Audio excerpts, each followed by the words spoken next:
Next fucking video, we're bringing back Derek FDB with a video called The Greatest Superhero Movie.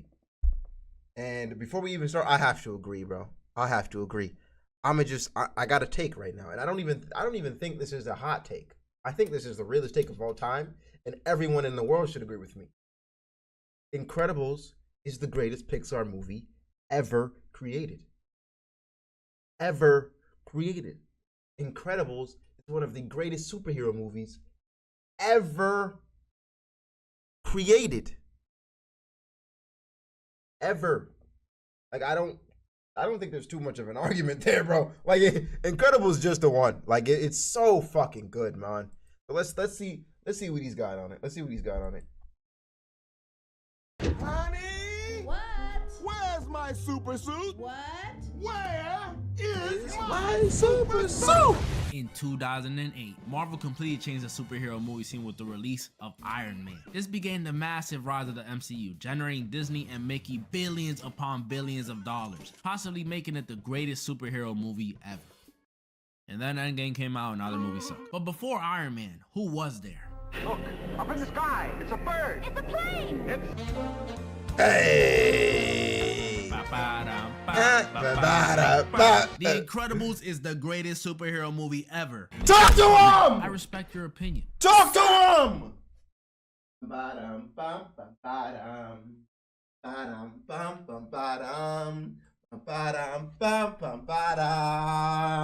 That's the one, boy! That's the one! Today, ladies and gentlemen, we'll be going over my favorite superhero movie ever. And by the end of this video, I can guarantee, no, I can promise this will also be your favorite superhero movie ever. Or maybe at least top 5. And if you don't like it, then you just need to get a little bit more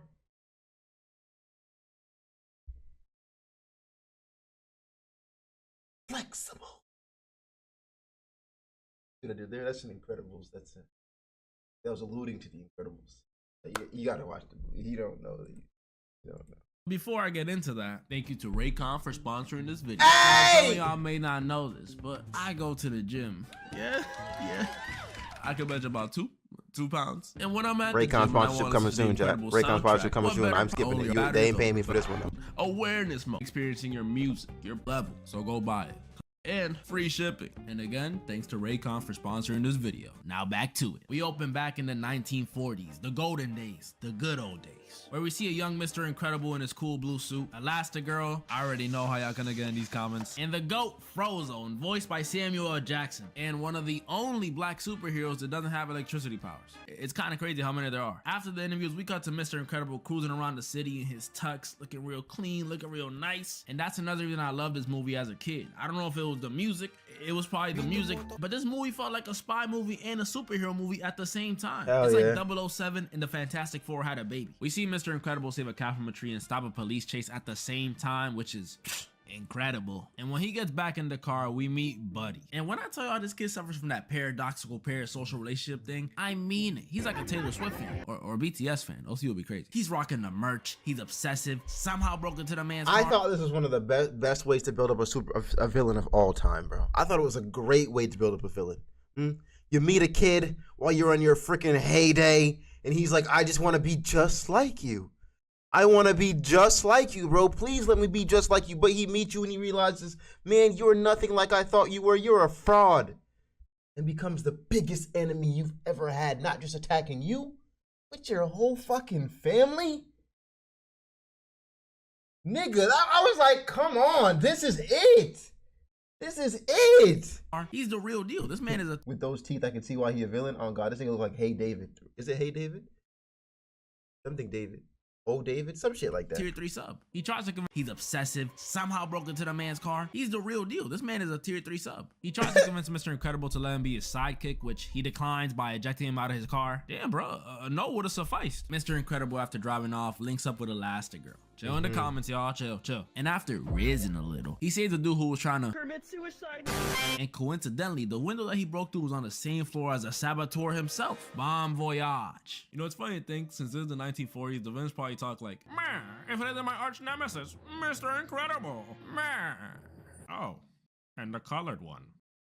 who invited him. And while they're about to do their hero and villain speeches, Buddy, aka Incrediboy, comes in flying with his rocket boots. Which, for as annoying as he is, that's pretty impressive. Rocket boots in the 1940s? That was him and Mr. impressive. Incredible Bro, go was back an and forth inventor, about bro. him wanting to be a sidekick and Mr. Incredible saying no. Even Bon Voyage tells him he's not cut for it, which gotta hurt coming from a French dude. Not gonna lie though, Buddy was spitting some facts here. People without powers can be heroes too. Look at Batman and Iron Man. They both ended up doing great things as regular humans.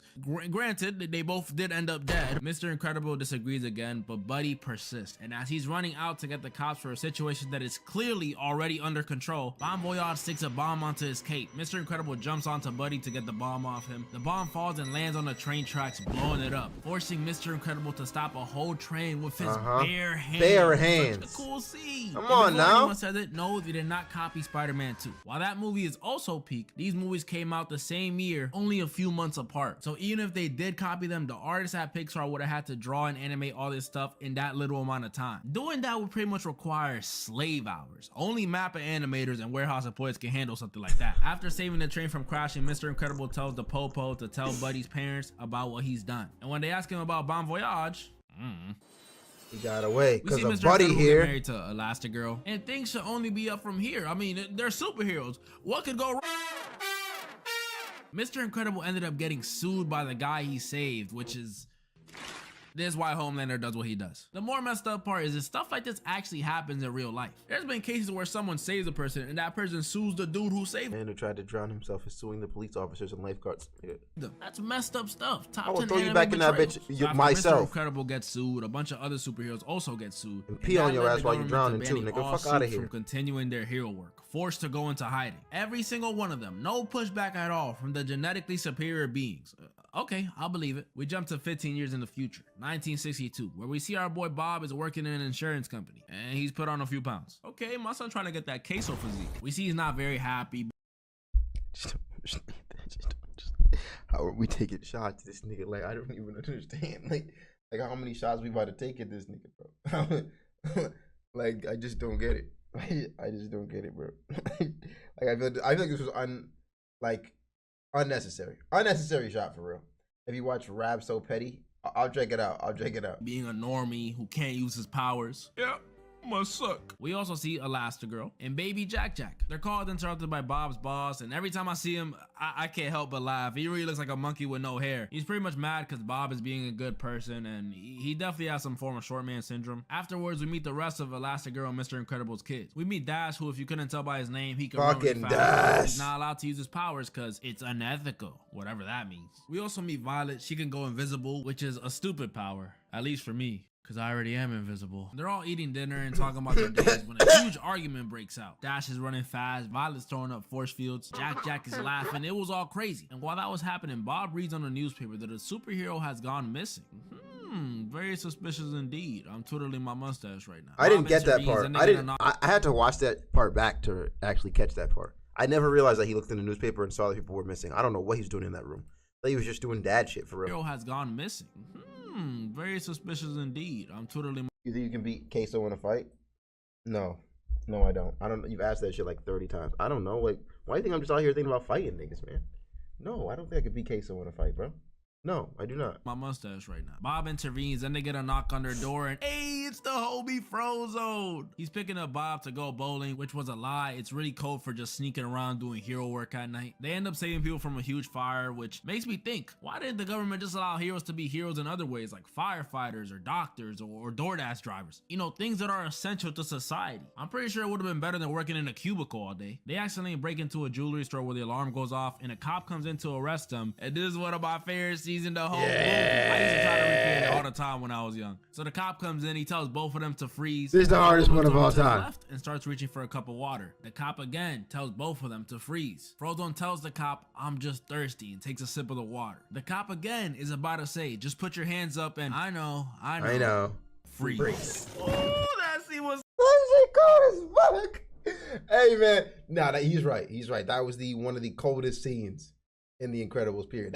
That one's never forgotten. Like if you've seen the movie just once, you'll never forget that scene, nigga.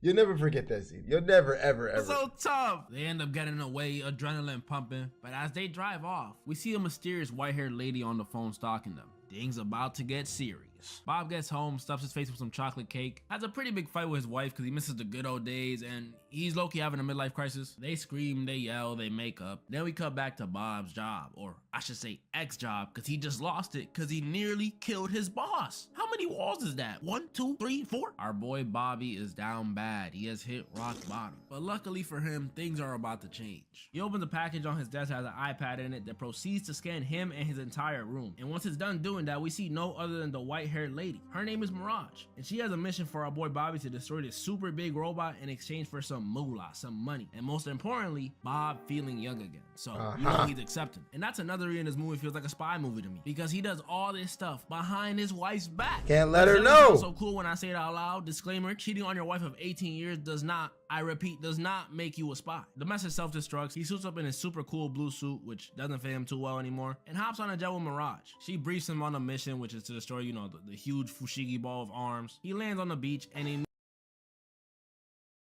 got Ducky's hairline. How did that even make it into this part of the video right now? Like, how was that possibly brought up right now? Like how? And why is it always by a mod? I just don't understand on how I'm getting toasted while we're watching a Incredibles video. How does my name coming up on something that has zero to do with me, bro? Like, I just don't understand. I just don't understand, bro. I just don't understand. Immediately begins to fight. So the whole deal with this thing is that it pretty much adapts fast to the person it's fighting, just like my boy Maharaga. So at first, my boy Bob was getting tossed. Eventually, they end up fighting on the ground next to some lava. The robot adjusts Bob's back, and Bob makes the robot impale itself by chilling inside of it, in turn defeating it. You see, me, I would have tapped it once and it would have been defeated, but that's just me though. Once the fight is over, we see a mysterious man who was watching the fight tell Mirage he's very impressed and to have dinner with Bob. Suspicious. Who's that? Mr. Incredible and Mirage meet Who's together that? when they arrange for Mr. Incredible to come back to the Who's that? This little montage of Mr. Incredible being happy, being a good Yeah, dad, he's like, I got going my for a shit new back. whip, losing weight, life's incredible again. And since he lost weight and tore up his suit, Bobby gotta get a new suit, RIP the blue one. And he goes to no other than Edna Mode, easily top 3 favorite characters in this entire movie. She's hilarious. She makes Bob a new suit and insists Top 3 characters in any Pixar movie, bro. You don't know any, like, if you were to rate side characters right now, she's up there. Like, she's one of them ones, bro. She's really just like, let me put the right side. If you were to rate, like, because that's hard. Side characters, there's too many to rate. If you were to rate, like, how would you put it? Like, I want to say, like, the inventor, the person on the phone, you know, like Arrow has Felicity, like the Flash has Cisco, like Vegeta and Goku have Bulma. In that hemisphere, she's one. She's number one. The brains. That's what it is. The brains. The brains. Yes, like, exactly. She's the brains, bro. If you were to rate her, if you were to rate all the characters with brains, bro, she's got to be up there. She's top 5, bro. She's got to be. Who's a better brain than her, bro? Who's giving better brain than her? Who's giving better brain than her, bro? No one. No one's giving better brain than Edna Mode. Ned from Spider-Man.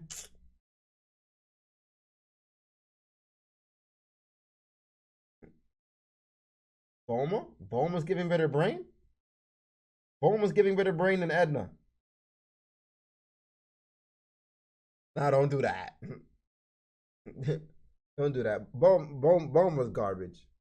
Dexter's a main character. He don't count. on not using capes. No capes. Because apparently a bunch of suits back in the day died because of having one. This is a Pixar movie, by the way, and they showed this one getting sucked into a literal turbine. Back at home, Helen finds a strain of Mirage's hair on Bob's suit, and she overhears Bob on the phone setting up another mission. But when she picks up the phone to properly listen in, all she hears is a woman asking Bob, how soon can you be here? And Bob saying he'll be there tomorrow morning. So Pretty much what sounds like a booty call. Helen Yeah. asks Bob who that was, and he says it was Nobody, work. She baby. knows he's Just lying. work, baby. She tells him to have a great trip and that she loves him to, I guess, see if he has any remorse Try to for guilt. cheating. Bro, Yeah. if you think he's cheating, just accuse him and get on with it. He says goodbye to Helen, goes back to the island, and while he's waiting to receive another assignment, out of nowhere, another one of these robots appears, and this one is tough. This one gives our boy Bobby a run for his money, to the point where he ends up borderline losing, until out of nowhere, we see no other than Buddy. But now, his name is Syndrome, he's evil, and it's all Mr. Incredible's fault. Buddy? Not really though, kinda. After those multiple rejections, Buddy gave up on idolizing Mr. Incredible and decided to become his arch nemesis, a villain instead. And one of my absolute favorites, Syndrome he's a got goat it all. villain. The evil His monologue, lore is the crazy fantastic. technology. That chin did not get any smaller though, I will say. I'll get into more about him in a segundo, but for now, Mr. Incredible tries to fight back, but Syndrome stops himself mid-monologue and uses his laser freezing thing to stop him. He accidentally throws him away and sends a bomb and a tracker to make sure he's dead. Luckily though, Bobby swims into a cave just in the nick of time, and when he gets in there, he finds the skeleton of the man who was seen missing earlier on the Going from a glazer to a hater.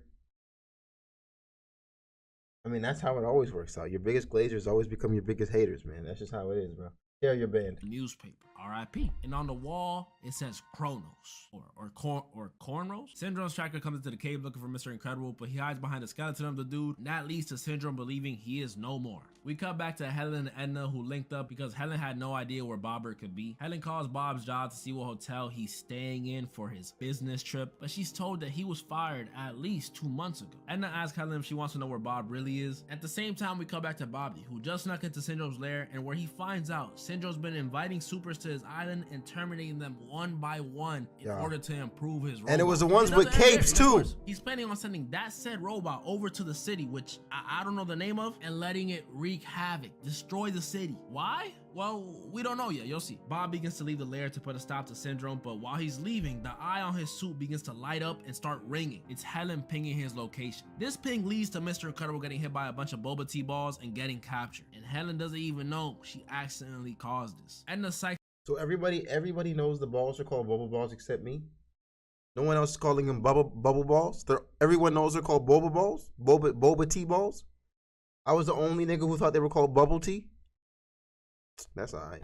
That's fucking alright. Except Helen reminding her who she is and to stop being a little bitch. So Helen prepares for her trip to save Bob or to just be his ass for cheating. She hits up a friend to get her a private jet. Why is bro smiling like that? Is that Bobo? The kids try to come with her. She tells them 9. And while she's piloting the plane, she's not getting any response from the island. She starts getting very suspicious. So she suits up, chill in the comments, y'all chill, and finds out the kids snuck on board. That's not a good thing. We cut back to Mr. Incredible, who's being tortured and at the same time praised, at the same time mocked by Syndrome. This dude got issues. And Syndrome starts pressing Bob, asking him who he called for backup. Bobby Lee Porter says nobody, gets shocked. Syndrome plays the audio of Helen, and Bobatron is shocked, no pun intended, to hear it's his wife's voice. And Syndrome, being the devious, conniving man that he is, decides to send over some gifts to the Jet family. Missiles, Come man. back to the Jet while Helen is on the phone with the babysitter who's taking care of Jack. She sees on the radar my Syndrome's fucking presence, kids 2 in missiles. there. We get this sequence of Helen bobbing and This weaving nigga missiles. Syndrome was Helen the starts yelling over ultimate radio evil that there are nigga, kids bro. on board, but Syndrome does not care. The missiles hit the plane, and in Bobby's eyes, he just lost his family, which is not true. Helen saved the kids by becoming a parachute, and they're currently on the way to the island. But Mr. Incredible doesn't know that. He's like a bull when it sees red, or cats when they see people being happy. He's mad. He attempts to grab Syndrome to crush him, but Mirage gets in the way and saves him. Mr. Incredible then threatens to crush her, and Syndrome's like, go on then, do it. Honestly, I What would've do I just care? crushed her ass, Pepsi bro. bottle? Coca-Cola glass? I don't give a damn. Bobby obviously doesn't do it. Crush her He's a ass. guy. Syndrome talks a little more trash to him and leaves. And at the same time, we see Mirage sort of feels bad for our boy Bobber. Cut back to Helen and the kids. They made it on the island. Wouldn't it be funny if they were just on the wrong island? They're actually like on North Sentinel or something. They head into a cave, and this is where Helen gives the kids a talk. And it's pretty serious, so listen up. It's about how these villains aren't your regular action movie goons. The ones that go, man,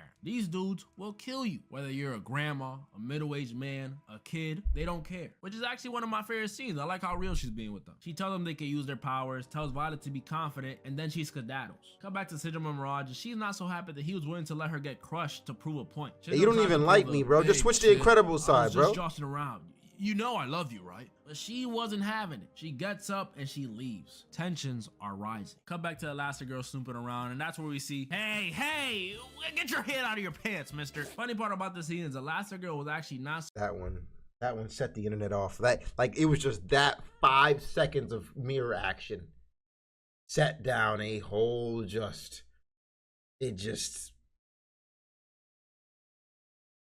look, chat, calm down, please, relax, bro. Yeah, stop. Okay, enough. Relax.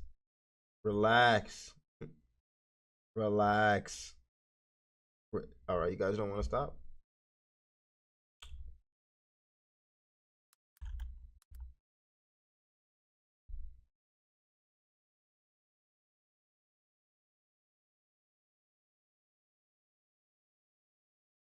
Honey!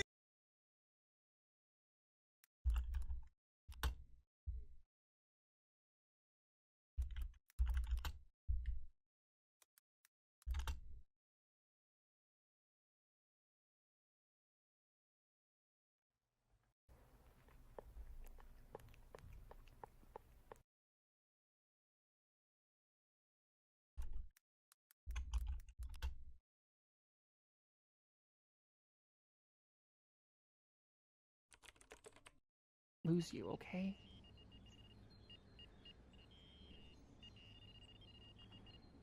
Since this might be the last time we see each other, I would just like to say a few things while this code runs.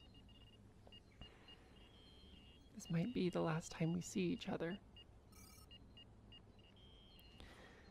So I wanted to thank you for all of the time that you've spent with me doing research. We've solved so many cases together. You hear this? This is furry ASMR.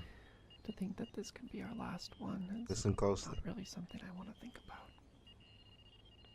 Oh yeah, listen closely. It's about to get real naughty in a second. Listen closely. It's gonna be okay. I'm not crying. You are. Alright, let's get back into it. Enough!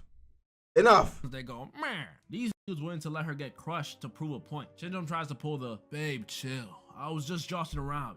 You know I love you, right? But she wasn't having it. She gets up and she leaves. Tensions are rising. Cut back to Elastigirl snooping around, and that's where we see, hey, get your head out of your pants, mister. Funny part about this scene is Elastigirl was actually not so happy that she looks this way. This was in the 60s, and people only like girls that look like this. Drastic difference from the BBL society we live in today. We see her beat up some guards and find out which room Bob is being kept in. We cut back to Dash and Violet, who are still chilling in the cave, well, at least momentarily, because they have to immediately rush out because the flames from the rocket launch just came through. Yes, ladies and gentlemen, the rocket has been launched. Time is ticking for our heroes. The kids end up sleeping, and Dash spoons Violet. The kids get spotted by the same real bird that spotted Bob earlier, and this leads to the kids having to finally use their powers. And this is when we get to see, yeah, it's so sick. Force fields. It's nice, it's sweet. The kids finally see their potential. It's a great action scene. Mirage, who we saw quit earlier, decides to free Bob. They embrace after Bob damn near murked her, and at the same time, Helen walks in to what looks like the end of that booty call. You must be Mr. Sinclair. Bob and Helen meet up with the kids, do some cool family combos, beat up some guards, and then Syndrome shows up. And you got busy! The whole fam captured. This is where he finally fully explains his plan. So once the robot arrives, wreaking havoc on the city, like I explained earlier, Syndrome will pull up using his robot controls to make it seem like he's defeating it. Eventually, he will defeat it, and everyone will see him as a superhero. He'll ride the wave out until eventually he doesn't want to anymore. Then he sells all his inventions, making everyone technically super. And when everyone's super, no one's super. No one will be. Jesus. Y'all cannot tell me this man's that shit cold. It's cold. Hey man. Cold. He was like, if you didn't, you said I couldn't be a freaking hero because I have no powers. I'm about to give everybody inventions that makes them stronger than you. And when everybody has it, fucking nobody has it. Nobody, like, hey man, that boy's Syndrome, man. He not Madara Uchiha, but he's up there, bro. He's up there, like, hey man, this is contestant 42 behavior right now. This is literally contestant 42 behavior right here, bro. Contestant 42 behavior. That's what it is. Bobby starts apologizing and telling his family he's so sorry he got them in this situation and he's been such a terrible dad. And Violet breaks free using her force fields and frees the rest of her family away. And with some help from Mirage, they get access to a rocket. They're finally on the way to save the city. But while that's happening, we cut to, hey, it's the homie Frozone. He sees the robot going crazy and stuff, so he wants to help. But when he opens the suit compartment, it's gone. Honey, where is my super suit? Where is my super suit? Comedy gold. Love this man. While we wait for Frozone, we see Syndrome pretending to be a hero. You know, saving people, boasting, all that stuff. When the robot starts to do what it does best, it starts to adapt. And it begins to identify that, hey, the only reason this troll doll is beating me is because of that remote. So what if I... With Syndrome down, there's only one person who can save the city. Or one people, I should say. The Incredibles. After hitting the meanest parallel park, they team up with Frozone to take down the robot. Unfortunately, it wasn't going so well until they found Syndrome's remote. With the remote in hand, they used one of its broken arms to propel it into the robot, defeating it the same way Bob did before. The day is saved. All is well with the Incredibles. Or so they thought. Yeah. While on the limo ride home, Helen starts listening to voicemails left by the babysitter that was taking care of Jack Jack. And they increasingly became more and more chaotic until eventually the babysitter thanks them for sending in a new babysitter. They never called her a new sitter. It's Syndrome taking Jack Jack hostage. Syndrome starts to fly off, and sadly, none of the Incredibles can fly. I was thinking maybe Bob could just super jump, but I guess not. While Syndrome is getting away with him, we see Jack Jack use his powers for the very first time. He starts shapeshifting from fire to iron to Hellspawn. Bob launches Helen into the air. She catches Jack Jack. Then Bob proceeds to throw his freaking 1962 brand new Volvo at Syndrome, which leads to Syndrome getting freaking sucked in by a jet turbine. Oh, right into the with his cape, bro. Shouldn't have had a cape. Place in his race, a new villain appearing. Yo, what are these Gotham levels of crime? What city does it take place in? Okay, that checks out. And the Incredibles suit up to prepare for the next fight. Even Jack Jack suited up. What is bro about to do? Ladies and gentlemen, that was the greatest superhero movie ever. I hope you guys can see where I come from now. And if you don't, it's cool, it's fine. Just know I'll hate you forever. This movie teaches you that family comes first. And if you're special, don't be. Cause you'll outshine everybody, you self-centered fuck. Comment down below your favorite Incredibles character. Any more movies you want me to go over. I'm gonna start doing this more often. And like I normally say, moral of the story. Honey, I found my super suit. Fucking come. Hey man, that was man. Shout out motherfucking Derek FDB with banger after. I'm surprised they're not subbed on this account. Derek FDB with banger after banger after banger after banger after banger. Great video, man. Great video. That is why The Incredibles is one of the greatest movies of all time. And if you don't think so,